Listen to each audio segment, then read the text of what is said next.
Whistle அதை பத்தி நம்ம கவலைப்பட வேண்டாம். கதைக்கு ஆகாது. அது சும்மா கேட்கறதுக்கு சும்மா அந்த நேரம்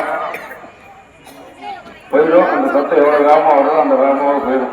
அதெல்லாம் நீங்க கவலைப்பட வேண்டியது. நம்ம யார மக்களுக்கு கடந்த காலத்தை நாம் வந்து தமிழ்நாடோட ஓடும் சாராயம் ஓடும் போதைக்கு நடமாட்ட கஞ்சா போதைக்கு ஒரு புழக்கம் இந்தியாவிலே எந்த மாநிலத்தில் இல்லை. இந்த சிறுமிகள் கூட பள்ளிக்கூடத்தில் நமக்கு பயமா இருக்கு. சிறுமிகள் முதல் மூதாட்டிகள் வரை பாலியல் வன்கொடுமைக்கு ஆளாகி தினசரி அன்றாட நிகழ்வாரு.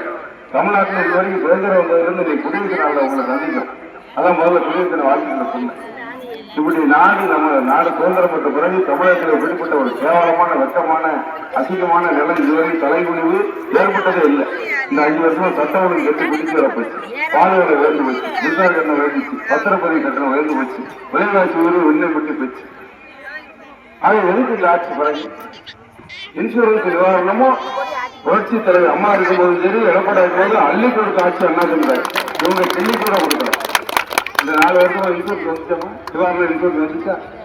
நாட்டுப்பண்டி மாணவர்ல பயிர் தேவைப்பட்டு அதை தடுக்கன்னா ஒரு பண்டிகைகளை கூட தடுத்து விவசாயிகளை பாதுகாக்காக துப்புக்கு ஆட்சி. எங்க மக்களை காப்பாற்ற போறாங்க? எங்க மக்களை காப்பாற்ற முடியும்? எனவே முதல்ல ஒரு பாதுகாப்பு முக்கியம். நாட்டில் உள்ள மக்களுக்கு பாதுகாப்பாக இருந்தால்தான் நம்ம உயிர் வைக்கும். உயிருக்கே பாதுகாப்பு இல்லைன்னா ஒரு உத்தரவாதம் இல்லைன்னா பிற மற்றதுக்கு எங்க போக? எல்லாம் இருந்து உயிருக்கே பாதுகாப்பு உத்தரவாதம் இல்லைன்னா எப்படி வாழ முடியும்? அப்படிப்பட்ட நிலைமை இன்னைக்கு அரசியல் கொலைகள் கொள்ள கற்பழிப்பு சாதாரணமா போச்சு. இதை தடுக்க துப்பு இல்லை. துப்பு கட்ட ஒரு முதலமைச்சர் நாட்டில் என்ன நடக்குன்னு தெரியாது.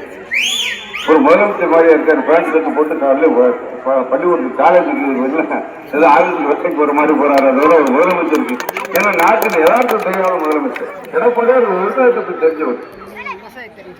அன்னைக்கு அவர் முதலமைச்சர் இருக்கும்போது கூட ஊருக்கு போன 4 வயல்ல இறங்கி தண்ணி பார்த்து நாங்களாம் கண்கூட பார்த்துருக்கோம்.